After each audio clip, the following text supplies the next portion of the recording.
News में बोला जाता है कंट्री का जीडीपी ग्रो कर रहा है, इकोनॉमी स्ट्रांग हो रही है, इंडिया फास्टेस्ट ग्रोइंग इकोनॉमीज में है।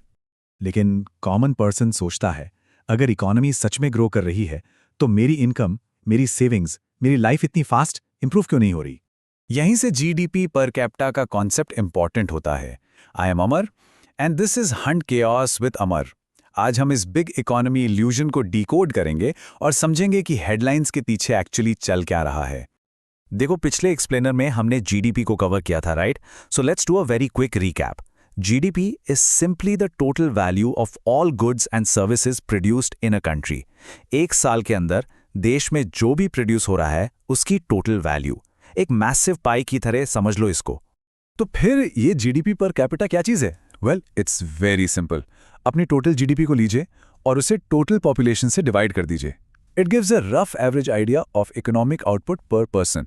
बेसिकली, अगर देश की टोटल इकोनॉमी का साइज उसकी पूरी जनता में बराबर बांट दिया जाए तो हर इंसान के हिस्से में कितना आएगा, ये वो नंबर है। अब यहाँ एक बहुत बड़ा कैच है और वो है पॉपुलेशन फैक्टर। देखो, एक कंट्री का ओवरऑल जीडीपी बहुत मैसिव हो सकता है सिर्फ इसलिए क्योंकि वहाँ की पॉपुलेशन बहुत ह्यूज है। टोटल प्रोडक्शन बड़ा लग सकता है, पर जब आप उस टोटल आउटपुट को मिलियंस या बिलियंस लोगों में डिवाइड करते हैं ना, तो एवरेज पर पर्सन काफ़ी लोअर हो सकता है। इसको एक एग्जाम्पल से समझते हैं। मान लीजिए एक स्मॉल रिच कंट्री है। वहाँ का टोटल जीडीपी शायद हेडलाइन मेकिंग बड़ा ना हो, लेकिन क्योंकि लोग कम हैं, उनका एवरेज प्रॉस्पेरिटी बहुत हाई निकल कर आता है।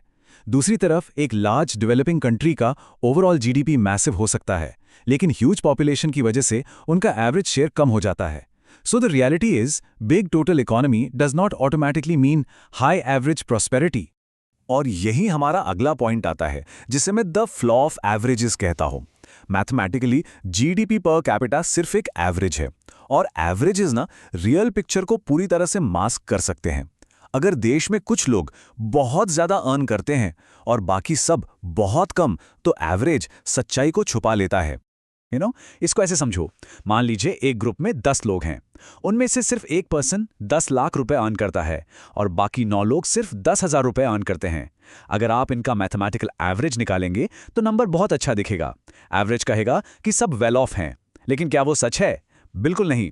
वो एवरेज नंबर उन 9 लोगों की रियलिटी और स्ट्रगल को कंप्लीटली हाइड कर देता है। तो जब ओवरऑल जीडीपी रैपिडली ग्रो करता है, जरूरी नहीं कि कॉमन लोग उस इंप्रूवमेंट को फील करें। जीडीपी ग्रोथ के कई रीजंस होते हैं। बिग कंपनीज मैसिव एक्सपेंशन करती हैं, एक्सपोर्ट्स इंक्रीज होते हैं, गवर्नमेंट स्पेंडिंग बढ़ती है और फैक्ट्रीज में प्रोडक्शन मल्टीप्लाई होता है। ये सब नंबर ऊपर ले जाते हैं।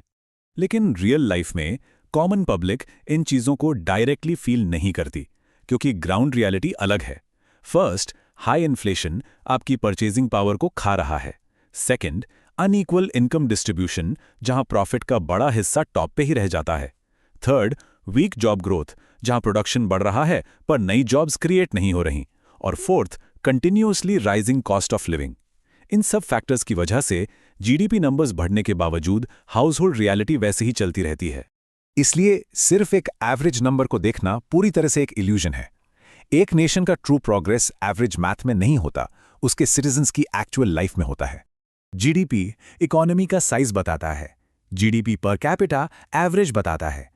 लेकिन रियल लाइफ तब समझ आती है जब इनकम, प्राइसेस, जॉब्स और इनइक्वालिटी को साथ में देखा जाता है। लेकिन अगर जीडीपी और एवरेज इनकम फुल स्टोरी नहीं बताते, तो फिर रियल डेवलपमेंट मेजर कैसे होता है? हम आने वाले एक्सप्लेनर में इस डीप क्वेश्चन को डेफिनेटली एक्सप्लोर करेंगे। अगर तुम इकोनॉमी को सिंपल लैंग्वेज में समझना चाहते हो, तो इस एक्सप्लेनर को लाइक करो, सब्सक्राइब करो और इस जर्नी का पार्ट बनो। सोचते रहिए, क्या एक कंट्री रिच हो सकती है लेकिन उसके लोग स्टिल स्ट्रगल कर सकते हैं?